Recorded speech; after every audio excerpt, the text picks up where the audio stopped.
제가 궁금한 게 있는데 그 목장 아이들 편성하는 방법 같은 거를 혹시 신학교에서 배우셨는지 그런 게 좀 궁금해요. 이게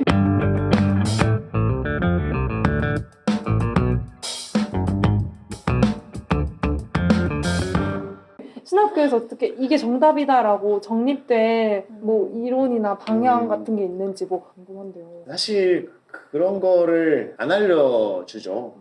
왜냐면은 그러니까 신학 학부, 뭐 신학 예과라도 할 수 있는 학부하고 그리고 이제 목회와 가정을 하더라도 신학이나 뭐 설교학이나 뭐 교회 행정 이런 건 배워도 사실 이 부서를 어떻게 이끌어야 되는지 반목회를 어떻게 해야 되는지 반을 어떻게 구성해야 되는지에 대해서는 저는 학교에서 한 번도 못 들어본 것 같아요. 현주님은 어떠셨어요? 저도 제가 못 들은 걸 수도 있는데 못 들어본 것 같아요. 그러면 매년 직접 해보시면서 부딪혀보는 수밖에 없겠네요. 그게 이제 그렇죠. MH 방식이라고 하세요? 맨 땅에 우리 지난주에 배운 건데 사실 그래서 사역자들이 고군분투할 수밖에 없는 이유가 신학을 배우고 현장에 가면은 아무것도 모르는 경우가 많아요. 왜냐면 설교하는 법을 알고 신학을 아는데 이걸 어떻게 전달해야 되는지 모르는 거죠. 반을 어떻게 편성해야 돼. 그래서 교회 세미나들 같은 경우에서 사역자들이 직접 가가지고 이런 얘기를 좀 들어야 되는. 저희 사교육 채널을 하는 이유도 좀 이런 고민들이 편만하다는 거를 좀 깨닫고 학교에서도 이런 부분을 뭐 정식 교과에 넣을 수는 없다 하더라도 저희가 학교에서 배우는 이유가 교회에 파송돼서 애들이 목양하기 위함인데 직접 애들을 바로 기를 수 있는 그런 것도 있으면 좋겠다 생각이 들어요.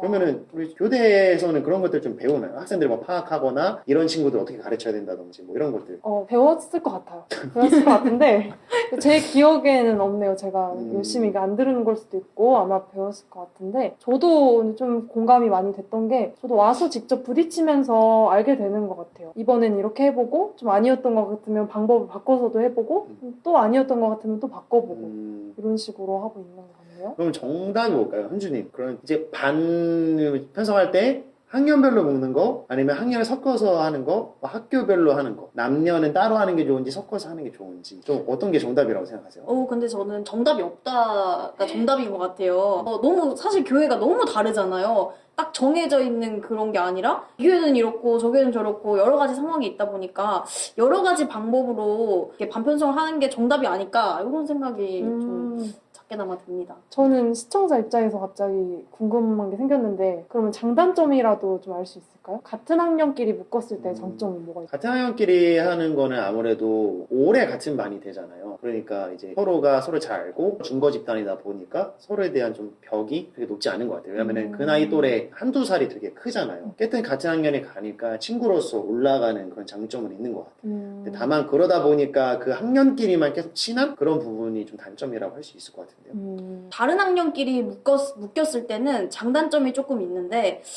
단점 같은 경우에는 아무래도 언니고 뭔가 어색하고 동생이라서 약간 수준 차이 날 것 같고 약간 그런 것들이 단점이라면 장점은 서로를 통해서 좀 배우는 게 있는 것 같아요. 만약에 이제 중학생과 고등학생이 같은 반이다 라고 하면은 이제 중학생들 같은 경우에는 거의 단답 네 아니요 좋았어요 나빴어요 이렇게밖에 말 안 하거든요. 근데 이제 고등학생 같은 경우에는 뭐 이러이러해서 좋았고 이런 점이 조금 어려웠던 것 같아요. 이렇게 길게 이야기를 하거든요. 그러면 그 고등학생 언니 오빠를 보면서 이렇게 이야기하는 거구나. 이 언니가 만난 하나님, 이 언니가 알고 있는 하나님이 이런 분이시구나 라고 하면서 그 모임을 통해서 서로 배우고 부딪히고 하면서 시너지가 나는 것 같아요. 제비를 뽑는 방법도 있고 되게 성경적이네요. 모르겠는데 대부분은 근데 학년별로 많이 하는 것 같아요. 학교별로 하는 경우는 전 많이 본 것 같긴 한데 그러니까 학교 수는 적고 애들이 많다면은 학교별로 하는 것도 좋은 것 같아요. 왜냐면 결국에는 학교라는 하나의 구심점이 있으니까 그런 경우에는 학교에 뭐 기도 모임을 만드는 교회도 많이 봤거든요. 그 친구들이 주축이 돼서 기도 모임 하니까 그런 거 되게 그 출석률로 좀 반배치를 하는 교회도 있는 것 같아요. 일단 잘 나오는, 그러니까 한쪽에 너무 잘 나온 애들만 놔두다 보면은 어떤 선생님, 어떤 반 같은 경우에는 잠결자만 너무 많아가지고 거의 반 모임이 진행 안 되는 맞아요. 그런 상황들도 생기거든요. 그래서 일단 잘 나오는 친구들 조금 반에 두루두루 배치하고 장결자 학생들 이렇게 배치하는 경우도 또 있는 것 같아요. 어떤 교회는 뭐 장결자 반을 따로 만들어서 신방 전문 선생님 붙이는 경우도 있고 아니면은 선생님이 신방하는 것보다 학생들이 직접 신방하는 게 더 나을 수 있어서 말씀하신 것처럼 장결자를 좀 골고루 넣어서 학생들이 가게 하는 이런 여러 가지 방법들이 있을 것 같아요. 근데 오늘 또 우리가 살펴본 걸 통해서 사실 어떤 게 정답이라고 할 수는 없지만 보다 나은 있는 대안을 찾아볼 수 있을 것 같습니다. 그것은 이제 학생을 파악할 수 있는 도구들이 많으면 많을수록 그 학생들이 어떤 학생인지 보다 잘 분류할 수 있고 더 나은 방법들을 찾는 데 굉장히 도움이 될 것 같아요. 뭐 예를 들면은 학습 스타일이라든지 또 뭐 MBTI라든지 하워드 가드너가 주장한 8가지 다중지능이라든지 이런 것들을 학생들이 분류를 할 수 있다면은 훨씬 더 학생들이 잘 이해할 수 있게 되고 그렇다면 학생들을 보다 잘 편성할 수 있고 그리고 뭐 통일되게 똑같이 획일적으로 편성하자는 건 아니지만 선생님들이 학생을 보다 잘 이해할 수 있다 보니까 지금 있는 반 목회도 조금은 더 잘 운영이 되지 않을까 이런 생각이 듭니다. 그래서 저희가 다음 사교육에서는 이렇게 학생들을 분석할 수 있는 도구들을 함께 나누어 보려고 합니다. 네, 이번 시간에는 우리 선생님을 모시고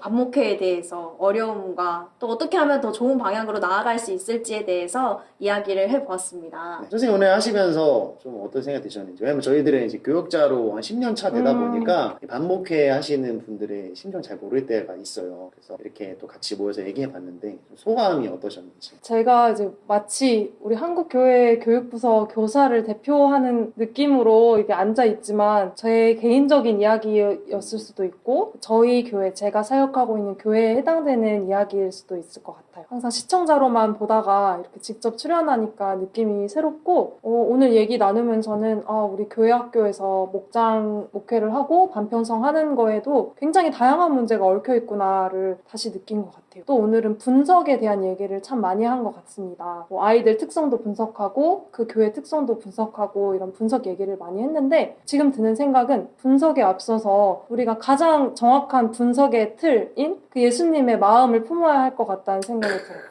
그 예수님의 눈으로 애들을 볼 때 가장 정확한 분석이 나올 것 같다는 생각이 할렐루야. 이상입니다. 전도사님들보다 더 전도사님 같은.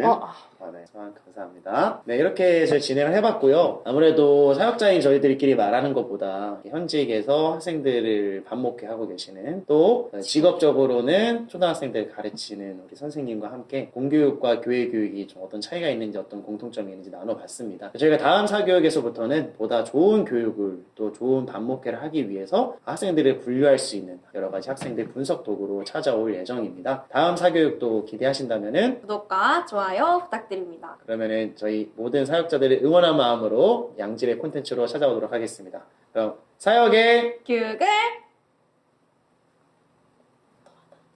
다시 할게요. 제 대사 화이팅인 줄 사역의 교육을 더하다. 화이팅!